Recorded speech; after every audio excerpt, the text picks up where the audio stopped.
And now it's my great pleasure to introduce you to Kendall Geen from ERC, Eating Recovery Center. She's going to tell us a little bit about her organization and introduce today's presenter. Over to you, Kendall. Thank you so much, Dawn, and to She Recovers for inviting us to speak at your Mental Health Monday. My name is Kendall Geen, and I'm a professional relations liaison for Eating Recovery Center. I would like to share a little about our program before introducing our speaker. Eating Recovery Center provides comprehensive and specialized eating disorder treatment programs for adults, adolescents, and children, and is inclusive of all genders and gender identities. Our team is comprised of compassionate experts to include psychiatrists, internal medicine physicians, mental health therapists, registered dietitians, and nurses who collaborate with patients and families to address these complex illnesses and restore healthy lives and fulfilling relationships. Eating Recovery Center has treatment facilities throughout the country. And in April of last year, we expanded services in Plano, Texas, where we offer a range of treatment programs. These include inpatient and residential, which is a 24/7 care, partial hospitalization, which is 7 days a week day program, and intensive outpatient and virtual intensive outpatient therapy. Presenting today on removing moral judgments from food is an integral member of our Plano, Texas team, Jennifer Lewis. Jennifer has been working as our child and adolescent nutrition manager.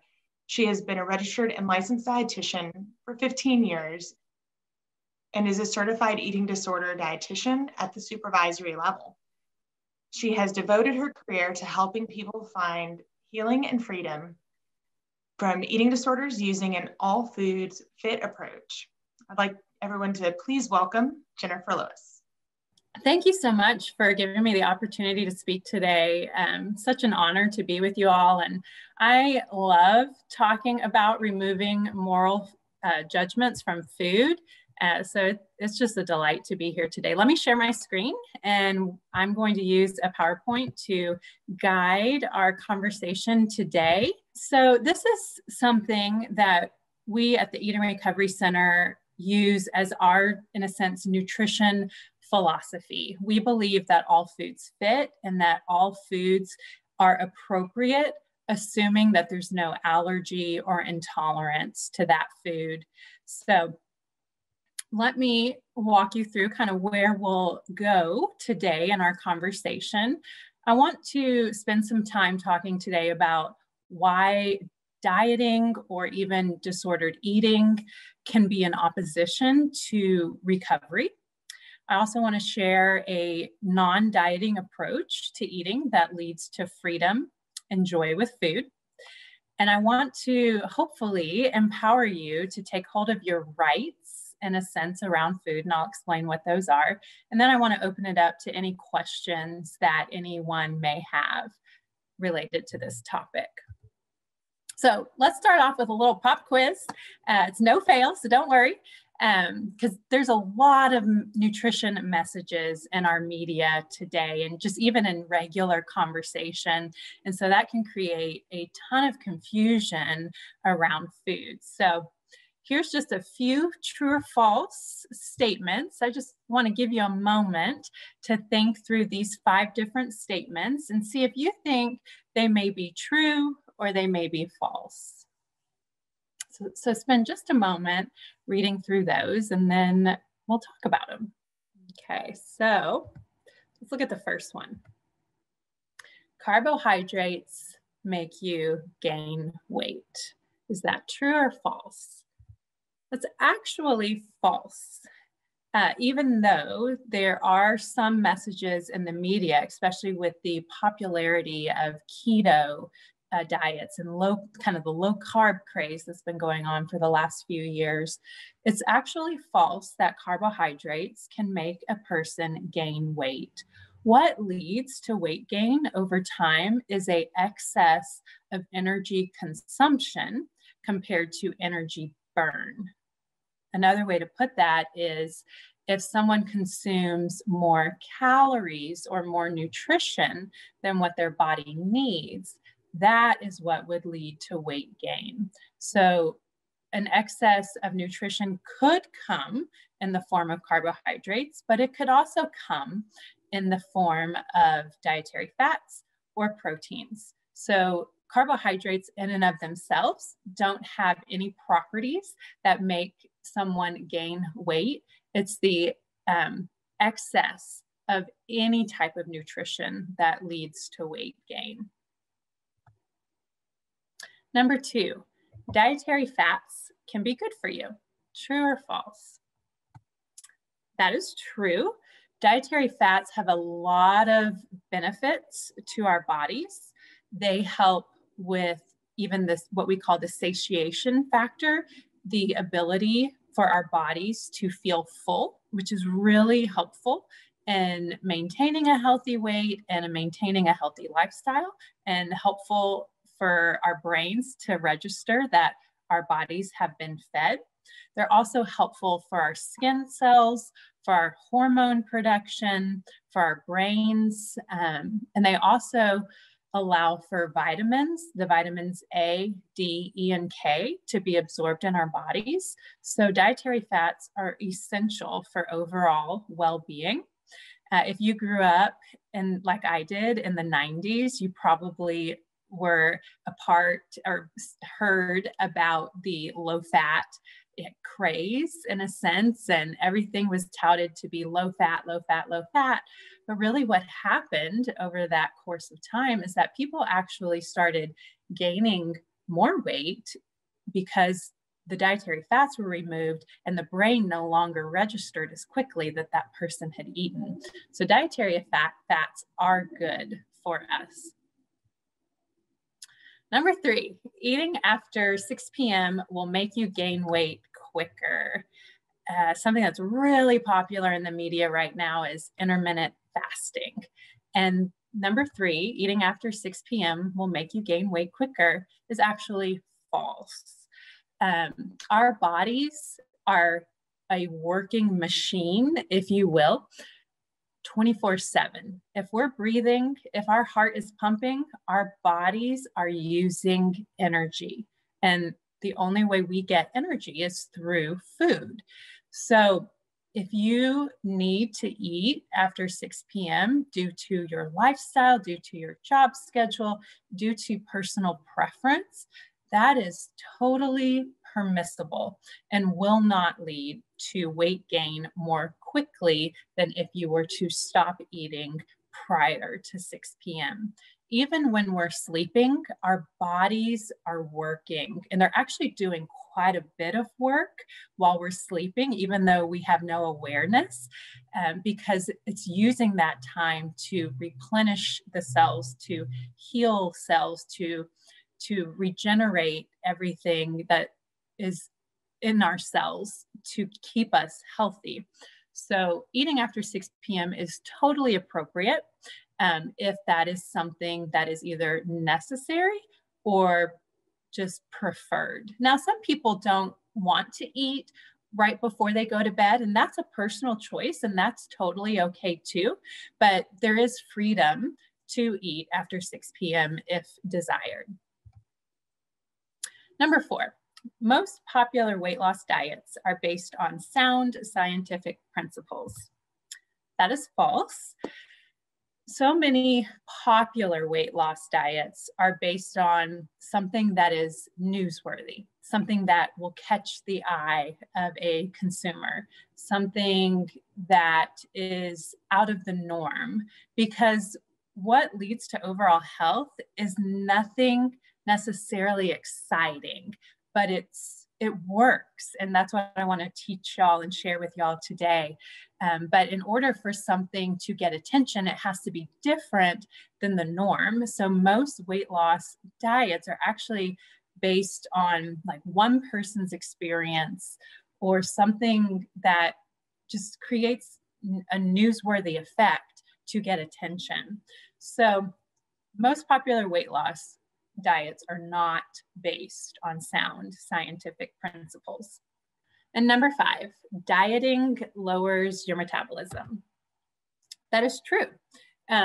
what happens when somebody starts eating less than what the body has grown accustomed to is that it thinks that it is possibly being starved, or that it is possibly going through a famine. And that's just one of our evolutionary biological responses that happens in our bodies. So what it does to protect you and protect itself is it lowers its metabolism, its energy rate, its energy burn to protect you. So when somebody goes from eating a certain amount of calories, but then decreases it significantly and pretty drastically, the body goes into a bit of a state of shock internally, and it wants to protect you, it wants to keep you alive, and so it lowers that energy burn in order to protect you. So dieting does lower metabolism, which then obviously, if the goal is weight loss, makes that goal more difficult. So let me share with you some of the downsides of diets before we talk about what really can promote health and well-being. So we'll start here at the top.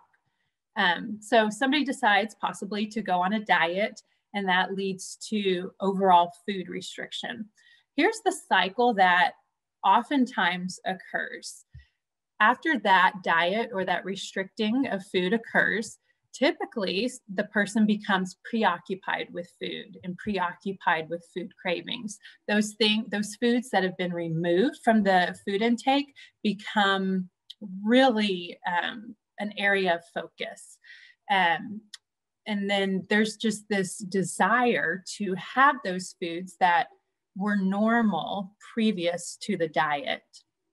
And then eventually our kind of willpower gives out.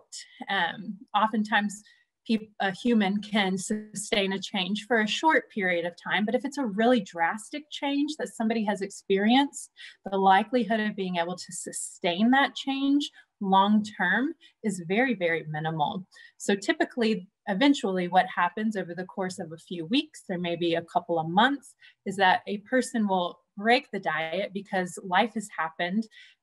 The diet was not possible to be sustained. And then that feeling of failure, or that feeling of shame, or what we call black and white thinking, such as, well, everything's failed, like I've just failed, like because I missed following this diet this one day, or at this one meal, or during this 1 week, it's over. I'm a failure. I can't do this. And it can lead to feelings of shame and feeling like, oh, I'm an awful human being, which doesn't have to be the case. And then those very strong negative feelings can lead to binging. They can lead to overeating, which can then, if weight was lost, it can lead to a return of that weight that was lost, or even cause even more weight to be gained than what a person started out weighing. And then that binging and overeating can lead to more negative feelings of guilt and self-loathing. And then eventually the brain thinks, well, losing weight is still the goal, and that is going to make my entire life better. So let me try something different, or let me try it again. And the cycle just continues. And the person becomes more ashamed, more negative about themselves, more negative about their ability to behave in a certain way related to food, and just really leads to what I call existing, but not truly experiencing the life you would want to live. So let me share with you an alternative to dieting that leads to freedom, that leads to joy, that allows for those moral judgments related to food, your bodies, your abilities. Let me share with you what that can look like. So, actually, before I do that, let me share a few more reasons why not to diet. So one, they are often nutritionally inadequate or even dangerous, like we talked about just a moment ago. They teach a person how to be out of touch with their hunger cues. They don't teach a person how to feed themselves for the long run. Usually they're very focused on a short-term goal, but then the person has the rest of their life to then figure out, and then it leaves them in a bind. So I want to help you learn a way of eating that you can use for the rest of your life. Diets are often based on self-disgust and punishment, and who wants that? Diets encourage us to think of foods as good or bad. That diets cause or promote, I should say, maybe, that label of, oh, that's good food, oh, that's bad food, which doesn't have to be the case. Diets can convince a person that being deprived makes you feel or makes you better than others. So it can lead to a sense of pride. It can lead to a sense of almost entitlement, if you will, and kind of try to build somebody's self-esteem. But then it always leads to that crash, because 99% of the time a diet is not sustainable, an extreme diet, I should say. Number 7, diets can be harmful because they can lead to this weight loss and then regain cycle. And that's very hard on our vital organs and actually causes damage potentially to be done to the heart, because it's really hard for the heart to experience constant shifts like that. Diets can set a person up, like we talked about in the previous slide, for binging or even eating disorder behaviors. So often the patients that I work with at the Eating Recovery Center, one of their triggers that put the eating disorder into motion was a dieting mentality, was hearing about a diet, seeing someone in their inner circle on a diet, believing that a diet will make them a better person or make them more liked by other people. So it can set somebody up for unhealthy food behaviors. And it can lead a person to put their life on hold. It can prevent people from going to social functions pre-COVID, when we could do those sorts of things. And it can lead you to not going to, say, restaurants or getting together with family because you're not sure of what will be served there. So diets can really inhibit a person's ability to live that rich, full life. And then at the end of the day, diets just don't work. If they worked, there wouldn't be a new diet on the market every week. So let me share with you something that does work. So I love Ellen Satter's definition of normal eating. And as I go through these, there'll be 2 slides about what normal eating could look like. See if any of these resonate with you, or see if any of these are things that you would like to eventually take or bring back into your life, if that's something that is not currently in your lifestyle and in your normal eating patterns. So normal eating can look like going to the table hungry and eating until you're satisfied. Normal eating can be being able to choose foods you enjoy and eating it, getting truly enough of it, and not just stopping the eating experience because you think you should based on any certain dietary rules. Normal eating is being able to give some thought to your food selection so you do get nutritious food, but it's not being so wary and restrictive that you miss out on enjoyable food. Normal eating can be giving yourself permission to eat, sometimes because you're happy, sometimes because you're sad or even bored, or just because it feels good. Normal eating could look like mostly eating 3 meals a day, but maybe 4 or 5, and it can be occasionally choosing to munch throughout the day. Could also look like leaving some cookies or fill in the blank with your food of choice on the plate because you know you can have some of that same food again tomorrow. Or it's eating it more now because it tastes so good. and you're enjoying the experience of eating it. Normal eating can even look like overeating at times. It can feel like being stuffed. It may even feel like you're uncomfortable. And it could also be undereating at times and wishing you had more, just given on the circumstances of the day or the meal itself. Normal eating can be an aspect of life that takes up some of your time and attention, but it keeps its place as only one important area of your life, and it doesn't take over your day-to-day life. Normal eating is flexible, and it can vary in response to your hunger, your schedule, your proximity to food, and even your feelings.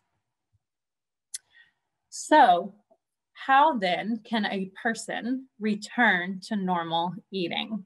And I will say those ideas, you don't have to do all of them or resonate with all of them. Those are just ideas to consider for what normal eating may look like in your life today. And I will say, what is a normalized eating pattern during one season of a person's life may shift some as they get older and enter into a new season of life.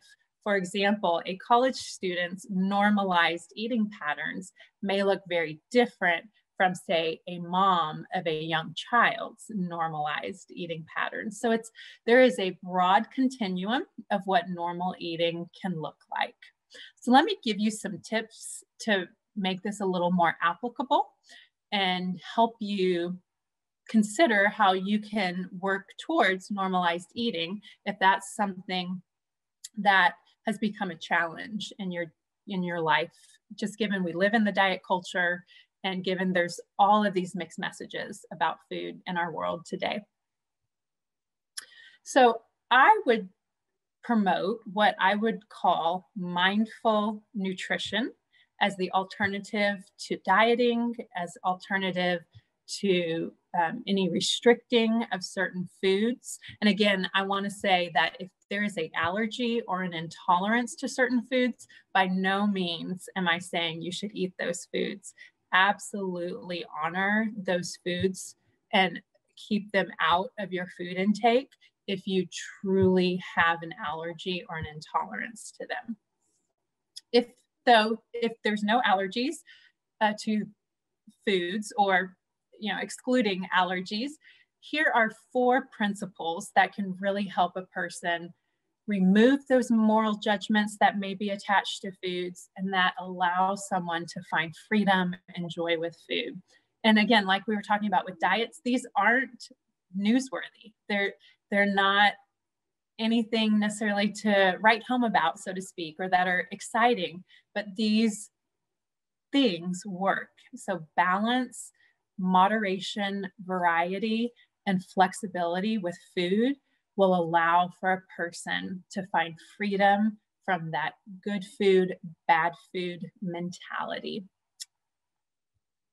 So let me give you a couple of suggestions for how to incorporate these mindful nutrition topics into your life.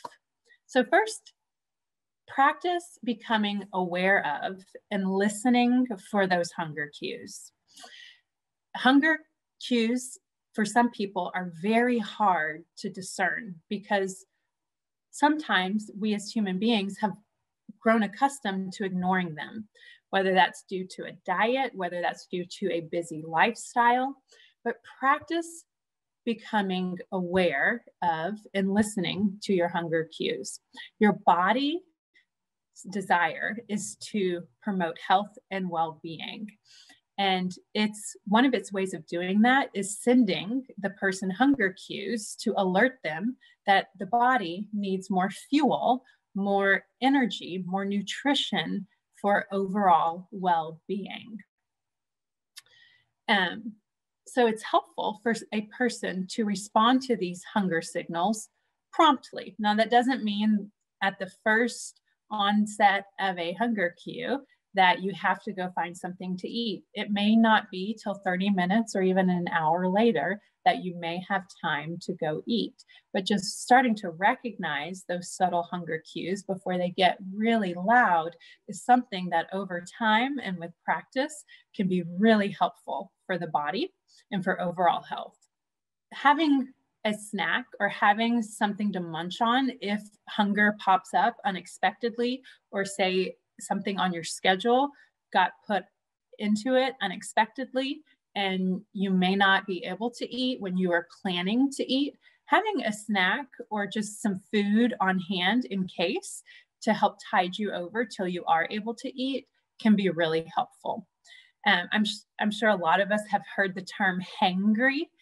If we get too hungry, it can make us very moody, even to the point of getting angry. So we definitely want to try as much as possible to avoid getting that hungry to where it affects our mood. And then on the flip side of that, another tool to practice is ending a meal or snack when that hunger has been satisfied.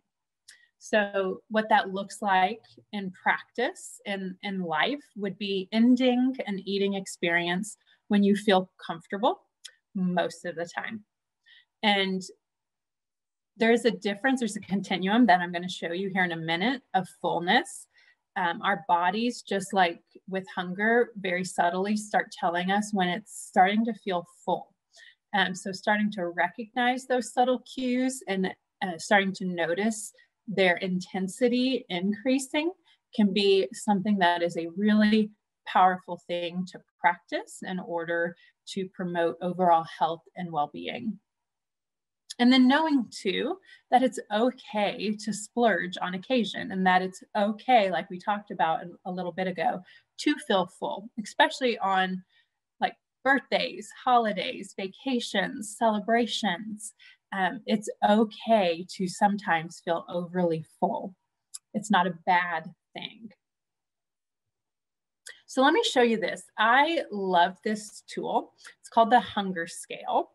And some of us have found that our body scales are not as friendly, but this is what I call the friendly scale, because it's a very helpful scale for us to just think about in our minds as we make eating decisions. So it's a 1 to 10 scale. On the left-hand side, you'll see like 1, 2, and 3 are extreme hunger, feelings of starving, or feelings of being very hungry or hungry. And on the right-hand side, the 8, 9, 10 area, it's the idea of feeling very full or even stuffed, or so full that you feel sick. So here is how you can use this scale, this tool, to guide your eating. Practice trying most of the time staying between a 3 and a 7. So where you're hungry but not too hungry, and where you're full and satisfied but not overly full. So how you can use this is asking yourself, if say, hey, a friend is asking you to join her for lunch, and deciding at the restaurant what you feel you're in the mood for and how much food you think your body may need. You can consider in your mind this hunger scale and ask yourself, where would I land in this moment on this hunger scale? What number do I identify with in this moment prior to eating? And there's no right or wrong number. There's not one better number or a worse number. It's just completely objective based off of what you're sensing your body is telling you in that moment. So you could even ask yourself right now, where would I fall right now in this moment on the hunger scale? What number do I identify most with in this moment? Like for me right now, I'm at about a 5. I'm feeling pretty neutral. I'm not feeling hungry. I had breakfast earlier, but I'm not feeling full because breakfast was several hours ago now. But I had a nice breakfast, so I'm just neutral. I'm living my life, not focused on when my next meal is, or focused on eating in the next 30 minutes or so. But I will say probably in about an hour, I'm probably going to start to be at more of a 3 or a 4. So just identifying where you are before a meal, identifying where you are maybe in around the middle point of a meal when you finish, say, about half of what is in front of you, asking yourself that question again. Where would I fall on this scale of 1 to 10 right now in this moment? And then that answer can help guide the rest of your meal or snack experience. Because you may realize, you know what, I'm feeling almost satisfied. I'm at around a 6. Or you may say, I'm still experiencing some hunger pains, or I'm still not satisfied. I still have room to eat. And so then that would guide your eating. But then as you're getting closer to the end of the meal or snack, checking in with yourself again can also be helpful, because then you can identify, are you feeling full and satisfied? Are you feeling even very full? Or are you still hungry? And then basing your next decision off of that result, off of that answer to your internal question. And I just want to validate that it is normal sometimes to experience feeling very hungry or very full. It's not a bad thing if you get overly hungry. It's not a bad thing if you get overly full. Your body can, in a sense, ride the wave of those differences. And it's about really what's happening most of the time. Sometimes life causes us to get very hungry if we have a very, very busy day. Sometimes we're really enjoying a meal with family or friends, and we feel very full, or we may even feel stuffed, and that's okay. Our bodies will process through that food that we've eaten, and those feelings of extreme hunger or even extreme fullness will always go away, and life will go on.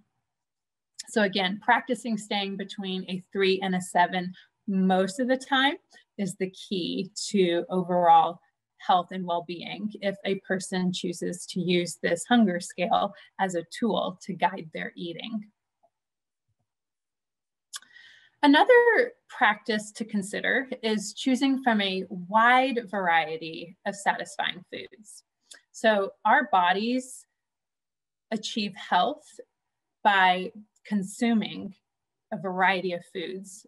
And a lot of us have probably heard of the old nutrition pyramid, or now the government puts out the My Plate. There's a lot of differing perspectives on those tools. But what I do think is beneficial from those tools is that they do encourage a person to eat a wide variety of foods from the various what we call food groups. So eating from sources of grains, sources of protein, sources of dairy, sources of fruit, vegetables, and dietary fats throughout the day does promote overall health, because the nutrition found in grains is very different from the nutrition found in protein or the nutrition found in vegetables. So it is helpful for our bodies for us to consume a wide variety of nutrients and a wide variety of foods to get all of the vitamins, minerals, and nutrition that it needs. And then practice basing your food choices on your body's desire for a certain taste rather than the calorie content of that food. Restaurants today oftentimes have the calories listed next to the menu item. And while that was meant to be helpful and helpful in making appropriate choices, I would argue that there's a lot of times where it's actually not helpful, because that alone will guide a person's choice in selecting their food entree. And here's what we know, and you may even be able to identify with yourself with this situation.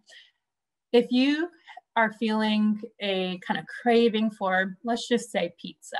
Pizza is one of my kind of like craving types of foods. if I'm having a strong desire for pizza, but I continue to choose day after day after day to ignore that desire due to some moral belief about pizza being bad, which I don't, but let's say I did. And I started, or I just kept eating foods that I thought were more healthy. Eventually, I'm going to be left unsatisfied with those choices that aren't pizza. And I'm going to wind up most likely eating more of those foods or more of other foods to try to fill that craving because I'm avoiding a certain food. So what can happen is by not actually honoring our taste buds and our food preferences, we can actually wind up eating more, which is contradictory to the goal. So basing your food choices off of calorie content alone is not beneficial, but really considering the big picture of, does this sound good? Is this something that incorporates maybe sources of nutrition that I haven't received earlier in the day? And then basing it off of what is possible in that moment. It's, for example, at Mexican restaurants, you may not be able to get as many vegetables potentially, but that doesn't mean that you can't find something that still is satisfying and an overall well-balanced food. Okay. And then another practice to try is enjoying your food. So practicing tasting and noticing the flavors of the food you're eating. So often in our fast-paced culture today, we're eating on the run, we're eating in our cars, we're eating standing up. And those are all okay things. Those aren't bad, but they can inhibit us from being able to truly taste the food, noticing the flavors of the food, even noticing our hunger or our fullness, because our brains have other things that it's trying to focus on as well. So really practicing that mindfulness when possible, sitting down, truly cueing in to, how is this food tasting? Am I enjoying it? Is it satisfying? Is it somewhat disappointing? Can really guide your food consumption. And then it's okay to celebrate with food. Part of our culture is celebrating with food, with cake, with ice cream, with hamburgers, hot dogs, what have you. It is okay to celebrate with food. And the idea is that food is not the only way you're celebrating a accomplishment or a birthday or an anniversary, but it is part of it, and it can add value to that experience and add enjoyment to that experience. And truly tasting and noticing the flavors of the food can help a person eat in moderation, because it tells their brain, okay, I have had that experience that I've been wanting, and I can now stop. And then enjoying foods in social situations is key as well. Food brings people together, and that's part of its function. So being able to eat a variety of foods in social situations can also add to an overall sense of well-being and an enjoyable life. No matter what messages you've been told in the past about food, you do have certain rights with food.